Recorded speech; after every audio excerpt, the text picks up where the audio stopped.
পয়লা জানুয়ারি তৃণমূলের প্রতিষ্ঠা দিবস। মাইক বেঁধে শাহজাহান বলে মেদিনীপুরের বুনো মোষ আমাকে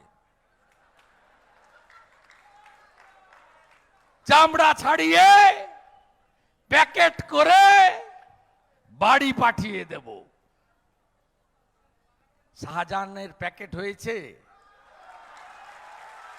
বাকিটাও করব। বসিরহাটের জেলে মোবাইল ফোন ব্যবহার করে, যেদিন যেটা খেতে চায় মমতার পুলিশ ওইটা পৌঁছে দেয় ওর কাছে।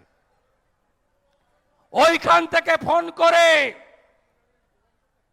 সবার সঙ্গে যোগাযোগ রাখে। শাহজাহানের কেস যাতে পশ্চিমবঙ্গের বাইরে ট্রান্সফার হয় তার জন্য প্রয়োজনে সুপ্রিম কোর্টে যাব। আর গঙ্গাধর কয়ালের ভিডিও ওটার সিবিআই হবে, আর ভাইপো আর আইপ্যাককে সিবিআই প্যাক করবে।